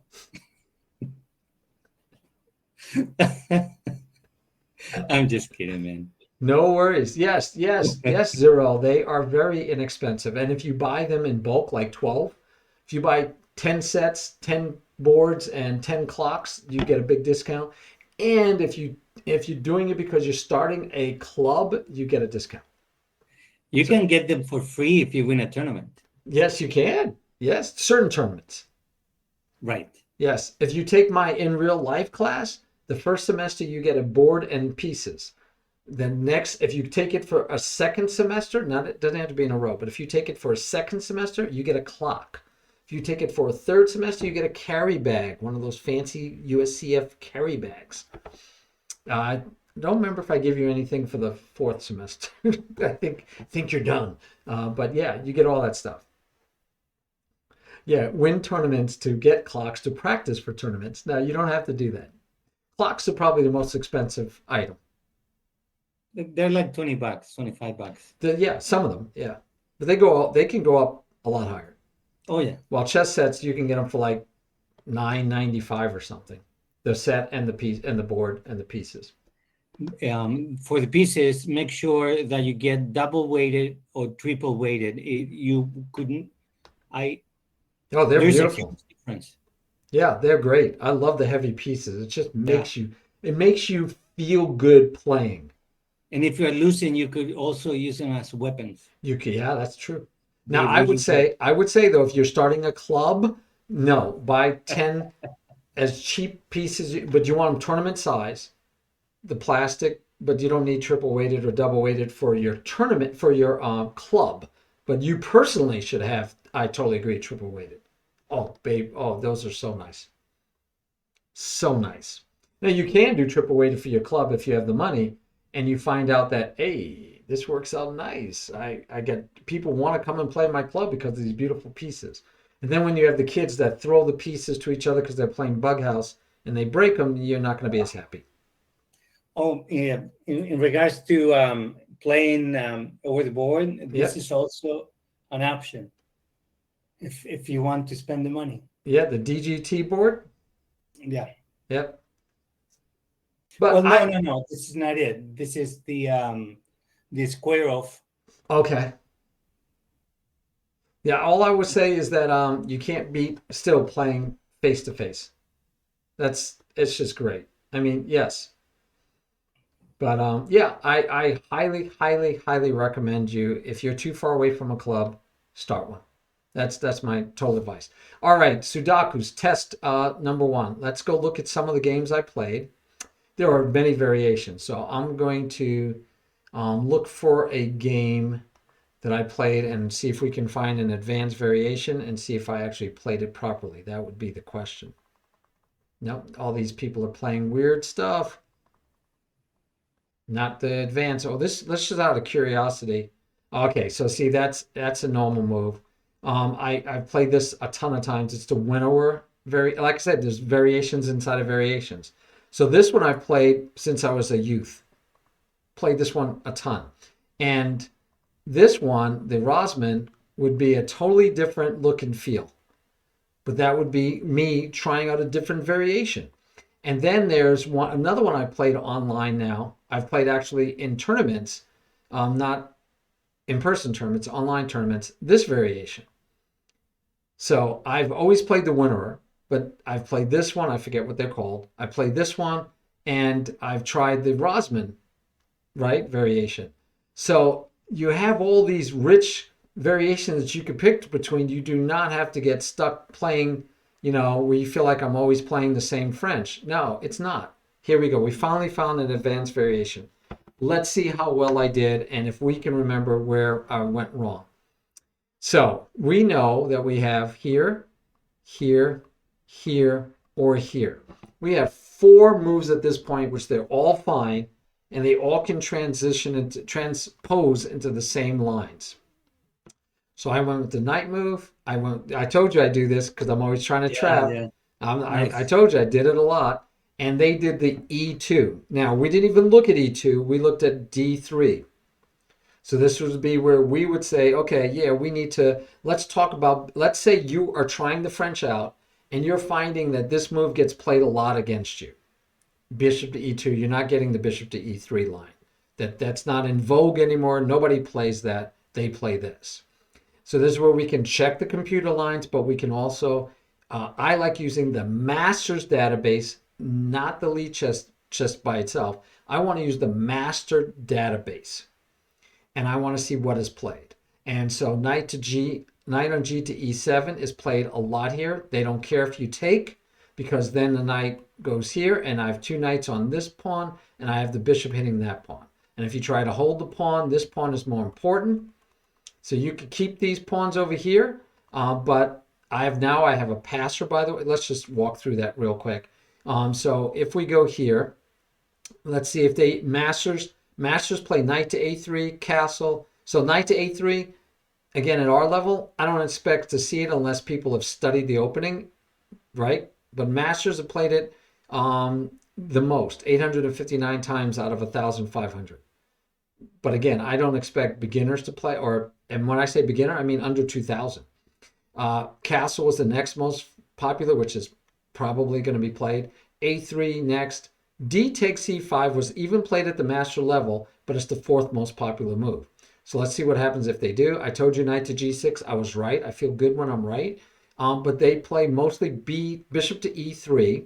And at that rate, white actually has a little bit better win percentage at this level.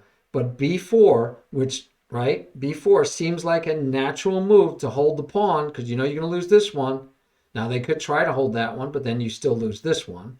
So if they want to hold this one, I think we're going to see a ton of people Sudakas. We're going to see a ton of people playing B4. Only 4 games were played at the master level. 3 of them were won by black. The other one was drawn. So the point is that you and I have nothing to fear from this move order, because it's not scary at all. Black twice played A5 to hit at this right away and mess up this pawn structure right away. Won both of those games. Knight on C taking E5 was a draw, but you know we don't know what the mistake was. It's not just because they made that move. And bishop to E7 was a win by black. So we have all those options. Oh, wow. Yeah, you have all those options. The A5 that was played, so very few games were played with this line, but never have they taken.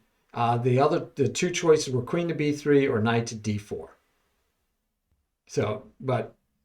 So if we're trying to learn a new line and we say, what do we do against bishop to E2? Because we don't know what to do.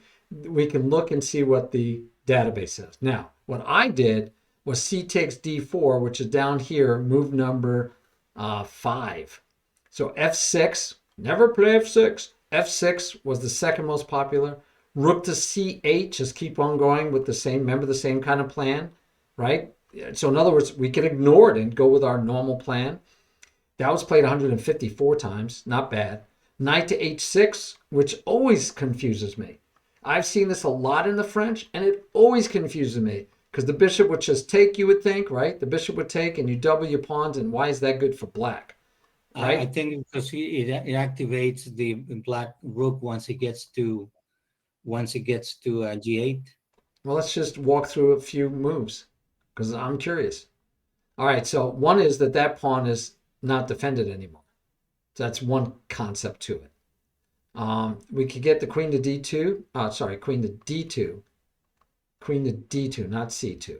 B3 has been played, and knight to A3, giving up the pawn, but I think they get close to trying to trap your queen.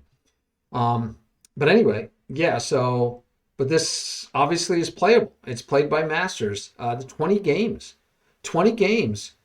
with like this. So again, this is what I haven't played this variation. I've never played the knight to here. So I need to study that, right? We're talking about studying the opening. I need to study why that's not bad. I know where the idea is, where you're going is here, but it always feels like, why, he's just going to double my pawns and kill me. But no, obviously you get back to the same thing that the Rosman opening was looking at. You get this open file to play on. So something interesting for me to think about later. But anyway, back to the to here. We could also do the rook move, but let's do what I did in the game. And I did c takes d4. They played c takes d4, and now we still have knight to g to e7 as the number one move. Knight to h6 is the next best move, and queen to b6 is next. f6, bishop to b4 check, and rook to c8. So 2 of those moves were within our scope of what we've studied, even with the bishop here instead of here. Okay, let's see what I did. I went with the queen to b6 move. That's natural. He did knight to c3. So he's got this move and this move. This has been played by masters 17 times. Knight on g to e7 is still wanted as the number one move. Knight to h6 is the next most popular move. f6 is a popular move, and this is okay because you figure you take back with the knight, and now you only leave him with an isolated pawn. Bishop to e7 has been played, and rook to c8. Rook to c8 would fit our mode. I'm surprised that a6 has never been played, but it's never been played. Not been played by the masters. Okay, 17 games here. What did I do? I did one of those, rook to c8. And now there's only one game that was played this way, and the opponent castled. And then we could see what happened, right? If they castle, this was but now, by the way, we talk about transposing. There was only one game up to that point. Now we jump up to 7 games where this position was reached. 7 games where this position was reached. And we have knight to a5, I guess, looking to come here and free the rook also. We have knight on g to e7 still, and we have knight to h6, still that fun knight to h6, which makes more sense to me now because the queen's already here, and I can see this now makes more sense at this point. Yeah, and the black king has not committed itself to castling, so right. So you're okay. And like I center. told you, right, a lot of times the king will stay in the center. If you put the knight here and he takes off, guaranteed you're staying in the center, right? Right. Yeah, there was 2 games played, and neither time did they take the knight. They attacked the queen drops back, and then one time they took, and one time they went bishop to g5, hitting the queen. And the time they took, we could just look at it. It ended in a draw, though.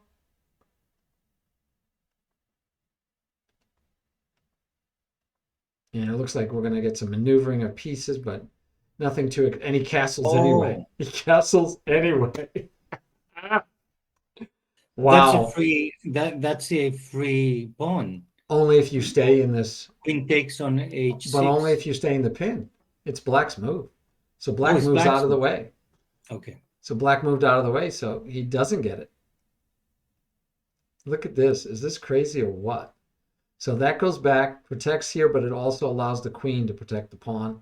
Although, yeah, the knight helps out. Oh my gosh. Okay. Anyway, definitely going off on a tangent. So I played rook to c8, and at the master level, only castling was played. But he played knight to a5, not in the database at all.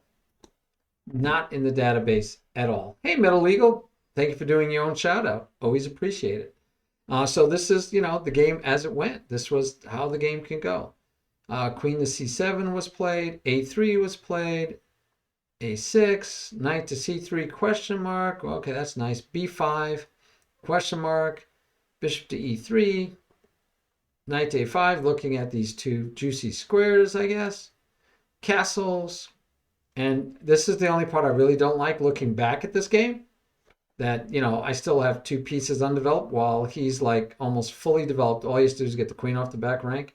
I'm not happy with that. And here, somehow white is victorious. I don't know why white was victorious. Doesn't say. It just says white is victorious. So I don't know if he won on time or what. I don't think it would have been on time at this point. I have no idea how I lost that. What the end of the game was, why it was lost. I couldn't tell you. But anyway, so there's an example of playing the advanced variation. And there we go with another one. Let's see if I did better. I told you I always do it, and I did it. And now I'm trying to do like the Jonathan Schranz thing. So we still got to take that pawn. Notice bishop d2. And so we might find that bishop d2 is played much more often than we'd want. And if you're finding that bishop d2 is played a lot, hey, sorry about that, Zero. If you find that it's being played a lot, guess what? Then we have to figure out what line do we want to play against that. Because if we see bishop d2, not bishop to d3, you want to study that. That's one that you're going to want to look at and say, how should we play that? And by the way, I'm seeing this a lot, right? That seems to be the main move in a lot of games.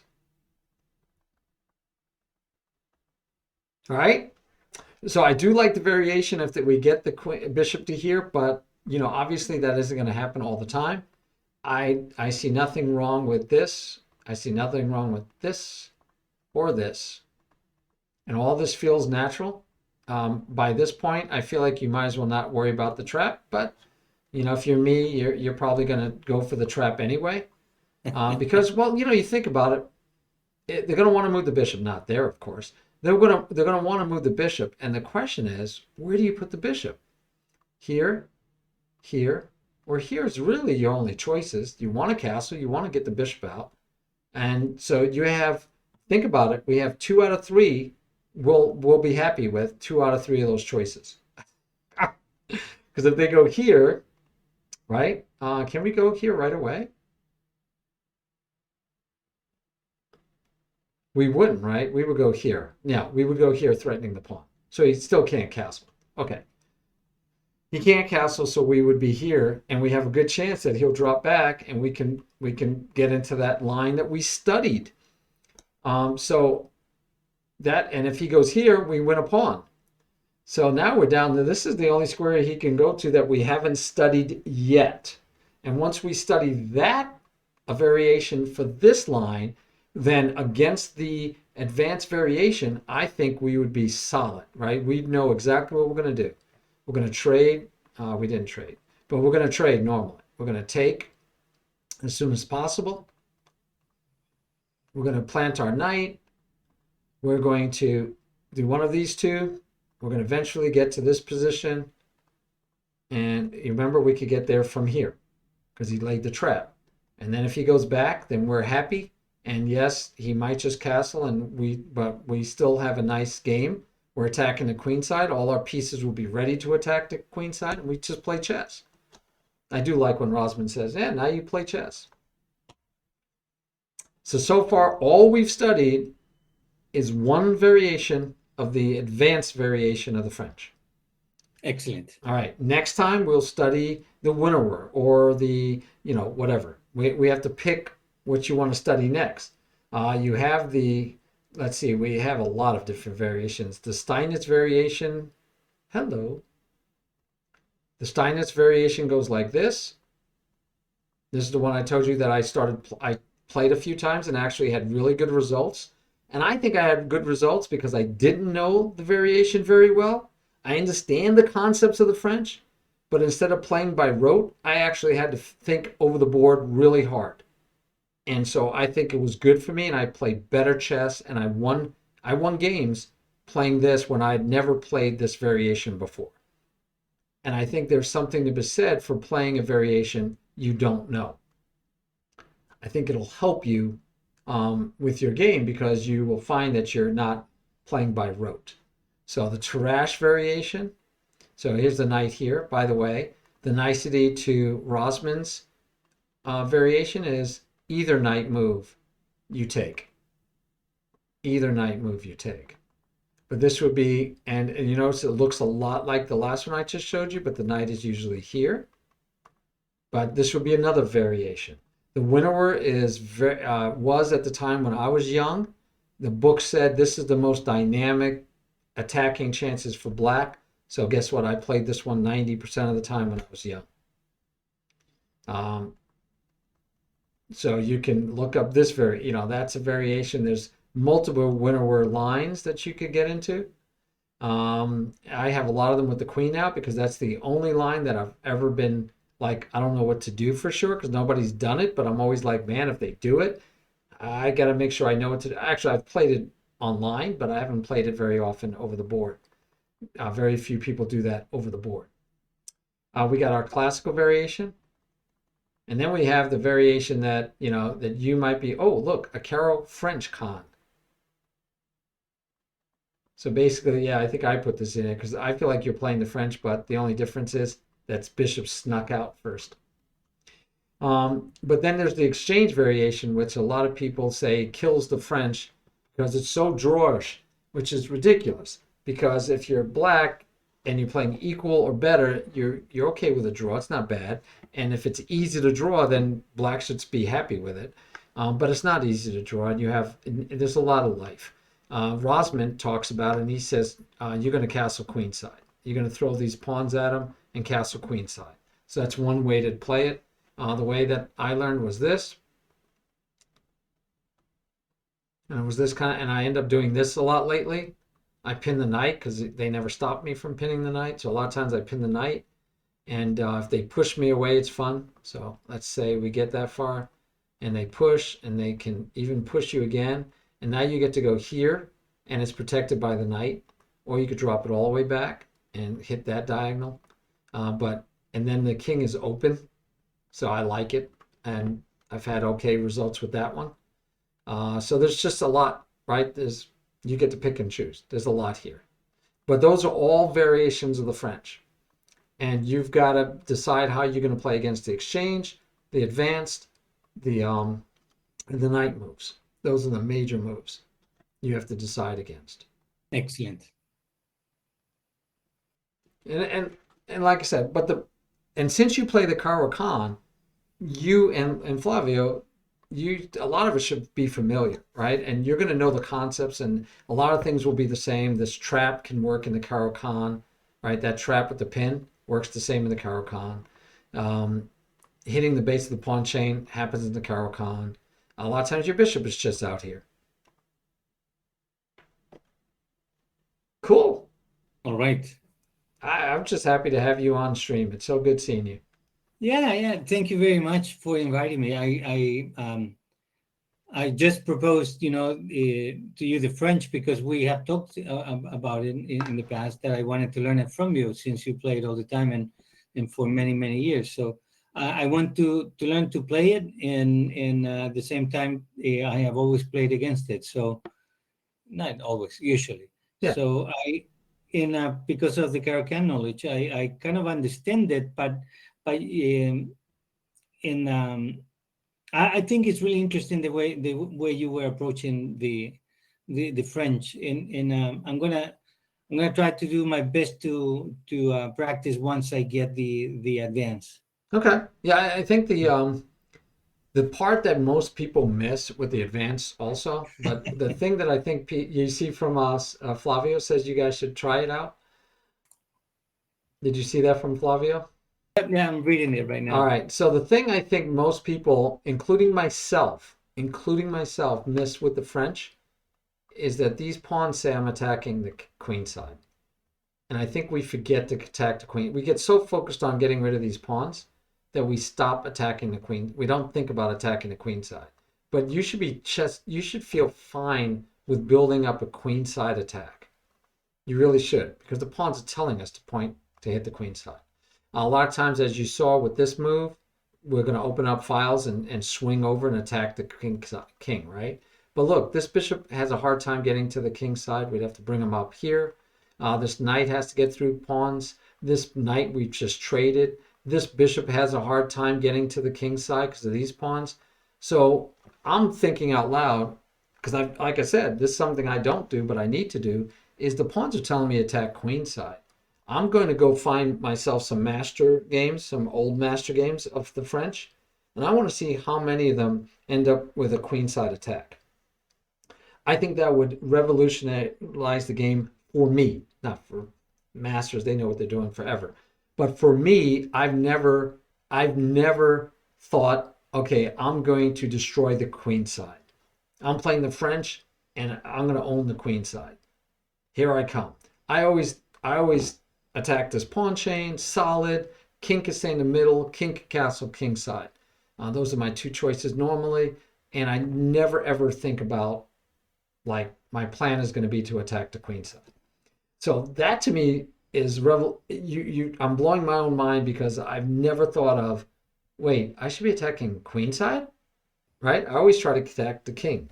And so I want to rethink this, but I need to go look at some master games and I want to see how those master games went. And so if we look at, here's a game with, we have master games in here, tons of them, right? That's Acopian. And of course, I don't know about you, but when I look at a game that I'm studying and opening, I want to see where my side won. I mean, I don't want to see a side where black lost. So I'm going to look at this game. I want to see if we end up with queen side attacking.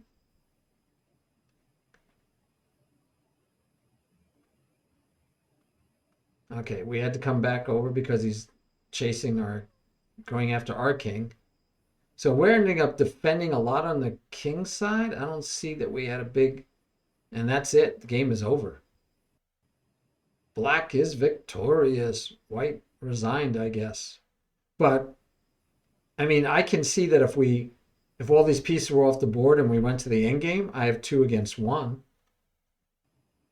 But obviously, he did what he's supposed to do, which is attack the king side, and the guy that we were following found a way to defend it. So that was good, but okay. Let's try another one. This one's a Cobian. I know he played a ton of Frenches. And I just want to see if we get a king side attack, like, oh, look at that. King is stuck in the middle. And we got both rooks on the queen side. So this feels like they were trying to do a queen side attack. This is interesting. Wow. Down the exchange. Voluntarily, Nice. looks like. You see moves like that and you got to slow down. You got to say, wait, why didn't he just take? Because we lose the queen. Okay. Yeah, I just got it. I'm not that fast. I am not that fast. I need a few seconds to spot stuff. Now we take the bishop and attack the queen. All right, now we get into an endgame with 3 extra pawns and 2 minors versus a rook. Yeah, black's winning. But black did concentrate, it looked like, on winning the queen side. So interesting. Very interesting. Let's see. You said absolutely. Yeah. French and Caro is basically the same. You want to mix it up, then play something new. Okay. Nice looking at Chessable free exercises to prepare. Yes, Chessable's great. Saw some Anan game recently in the French. Okay. All right. Anan. And your next strategy? Pawns can be so dangerous. Yes. All right. Cool. So yeah, that's what I would offer, is that we want to go now. I would want to go watch some master games with the advanced variation. And in our case, Sudakus, I want to find games, to be honest with you, where they didn't play that, but where they play this. And I want to go find master games now. I'm curious. I want to go watch master games with this. And I don't want to, I could watch games where black lost, like here at the top of my list is Fabiano Caruana lost in the French with this game. I think he had. I've been Yeah, he had looking black. at games. I've been looking at games played by IM Renato Terry Okay. from Peru. He is an exceptionally good IM. He actually defeated Hikaru yesterday on Title Tuesday. Oh, nice. Yeah, and it's Not not the easy to first do. time. I mean, Kakaro's a super GM. It Yep. ain't easy to ever beat him. So Yeah, it's not the first time either. nice. He has several times he have defeated Hikaru. He was saying that he's also very modest. He was saying out of 10, I usually win about 2, but that's not true because I've seen him playing Title Tuesdays. I go just to see his games, and he does really well. He also plays the French, so I've been analyzing his games, and um, I didn't see these very good ideas on the advance, so I'm really glad that you taught them to me. Cool. Yeah. Awesome. Well, hopefully we can do it again, my friend. Thank you so much. Thank you. Hey guys, Sudakus is in the house. We haven't seen Sudakus in over a year. He said he hasn't been streaming. So Yeah. I am so happy that I'm honored that he got online with me, on camera, online. So we're happy campers, guys. All right, let's hit up Marichess. She just Thank you, started. guys. And I'm going to raid them. Sudakus, if you want to stay 2 seconds, I'll just say goodbye to you again. But we will raid Marichess. She actually teaches my online class to the students. She got hired in with the same people I've been teaching. Thank you, I Bumblebee. teach chess tonight, and I teach chess in person on Thursdays. So this is Mara and Epiphany. She's teaching. She teaches some of my kids too. All right, guys. I will see you later. Sudakus, once again, thank you so much. It was great having you on. And I Thank you think very we much. need to do this again sometime soon. I love Guest Star. It works so well, so much easier. Good night, guys. All right. Yeah, Sudakus. Let me stop streaming.